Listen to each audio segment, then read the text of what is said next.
Here's an honest thought. I'm gonna tell you guys my honest thoughts here. Ghostcrawler is a shitty one-trick pony who found out that kiting was kinda fun back in Age of Empires in like 1992, and has spent the next 30 fucking years just making every game kiting. He's a one-trick pony who never learned how to do anything else. All his development decisions are like, Ghostcrawler, how should we make World of Warcraft more fun? What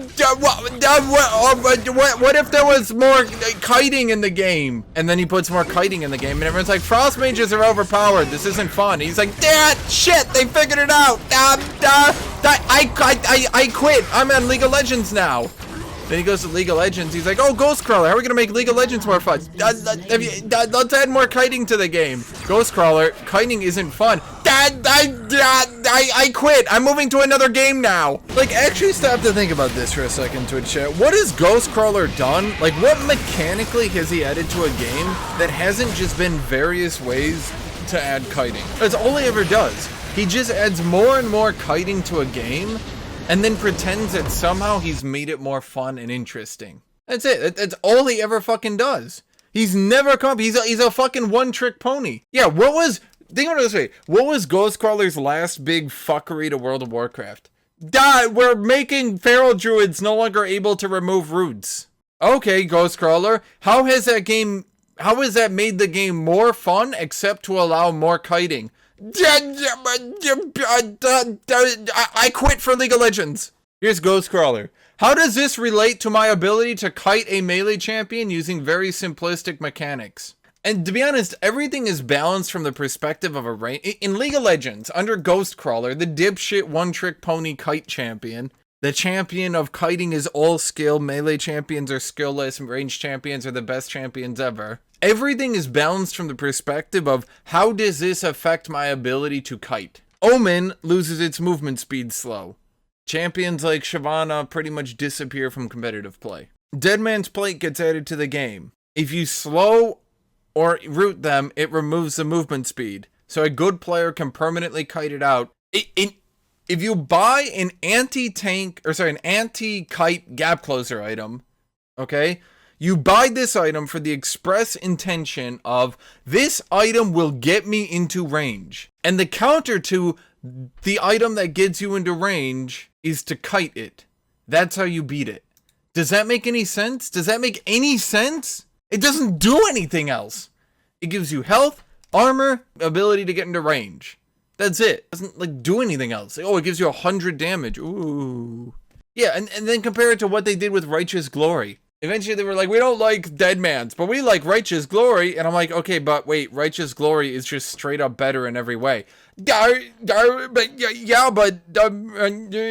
must have been someone who fucking shut the door on Ghostcrawler and held it shut. And Ghostcrawler was banging on the door let me in. And they're like, quick, program an item to allow us to get into range before Ghostcrawler gets in here.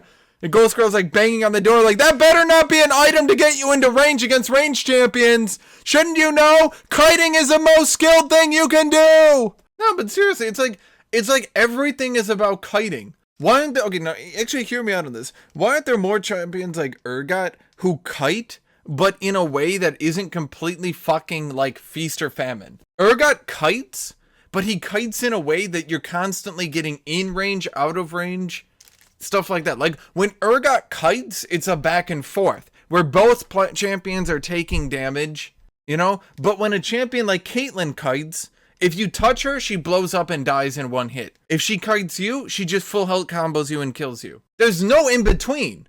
You either touch her and she dies, or you don't touch her and you die. It's not, in my opinion, it's not really engaging to flash onto a Caitlyn and one-shot her, or alternatively, she just permakites you and you die. In my opinion, that's not really entertaining or engaging gameplay for either party.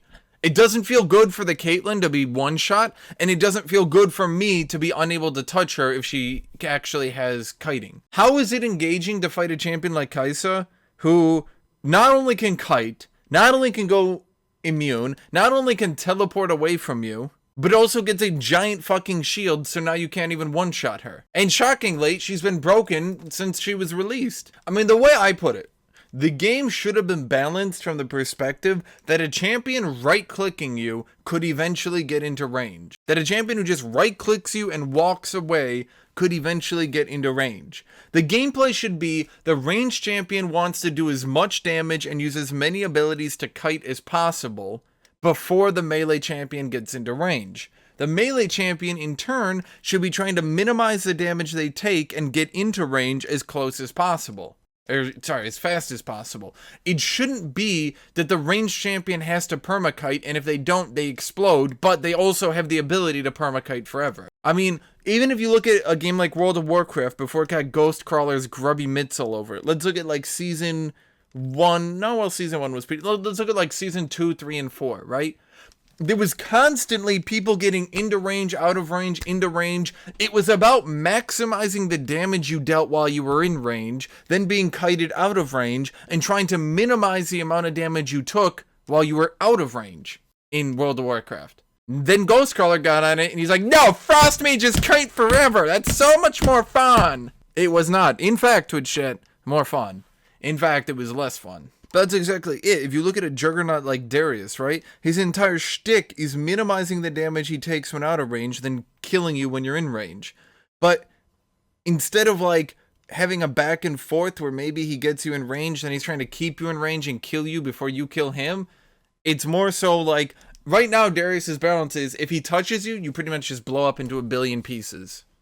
Like, if Darius actually manages to pull you, you're kind of just dead. I don't think you need to make ranged champions tankier. You just need to remove a lot of the damage in the game. But that, I mean, everyone knows that. That's not a surprise that damage needs to be removed from the game. Doesn't removing damage to make tanks overpowered? No, because presumably, actually, tanks tend to do better when damage is high. Because tank death balls then can one-shot people rather than having to play back and forth. In fact, when you look at, okay, let's look at it this way. Let's say I'm playing Sejuani jungle, Sion top, right? If I'm playing Jax against Sion top Sejuani jungle, they could probably stunlock me and kill me in that stunlock. But let's imagine damage is lower and they can't stunlock me, and they're waiting on their cooldowns. The champions with higher sustain damage and not just upfront, let's massacre them damage, those champions will deal better with this situation.